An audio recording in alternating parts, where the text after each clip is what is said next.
Bon déjà chef, pour commencer la vidéo, je te conseille de t'abonner parce que tu vas kiffer. Comme t'as vu le titre, bah tu sais on va parler de quoi en fait? On va parler de Deku.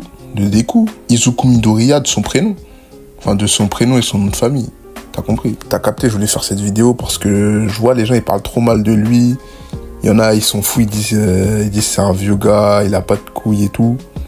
Moi je vais t'expliquer par A plus B que c'est pas le mec que tu penses qu'il est. Déjà pour ceux qui disent qu'il a pas de courage, rends-toi compte que le mec, c'était un petit, il a vu son pote se faire attraper par gros tas de morve, il a foncé sans haltère pour aller le sauver. Juste ça, tu vas pas me dire que ce mec-là a pas de courage. Il est même un peu fou, on peut le dire quand même. Au-delà de ça, je sais pas si tu te rappelles du moment où il est allé se taper contre Musculaire là. Il est allé faire son 1v1 comme un bonhomme contre un mec, oh non, contre un mec robuste, vraiment.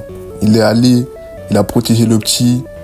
Oh, tu peux pas me dire Deku c'est un vieux gars, je sais pas quoi. Moi, ce qui le rend encore plus attachant, c'est aussi le fait que malgré que tu vois, ce soit un héros, le personnage principal, tout ça, et qu'il ait du courage, comme je viens de le montrer, bah c'est pas un mec qui est hautain. Il apprend constamment des autres.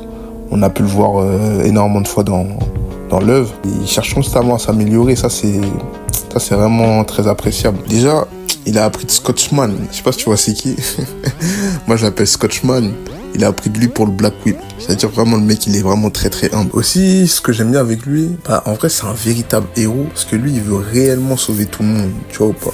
Même des mecs comme Shigaraki, tu vois, des mecs perdus, des mecs sans avenir, il faut commencer à en parler. Il veut le sauver. C'est peut-être de la folie, mais au moins, il fait son rôle de héros à la perfection. Et ça, pas lui reprocher. Aussi, il est loin d'être égoïste. Parce qu'il y a beaucoup de personnages de shonen, comme Luffy ou Ichigo, qui font des choses, tu vois, pour les autres, mais qui servent leur intérêt, pardon. Par exemple, Luffy, toutes ses actions, elles servent son objectif de devenir roi des pirates. Et Ichigo, lui, il veut protéger ses amis de base. Donc voilà. Faut aussi parler de sa relation avec Bakugo qui a énormément évolué. Il est passé de bully fan à, en vrai, il a fini par tout lui prendre. Pouvoir, fame, il lui a tout pris. Mais c'est pas grave, mon gars. C'est la vie, hein. Après aussi, on peut parler d'Ochaco. Mais Aziel, en fait, je sais pas comment expliquer, mais leur relation, elle est plate.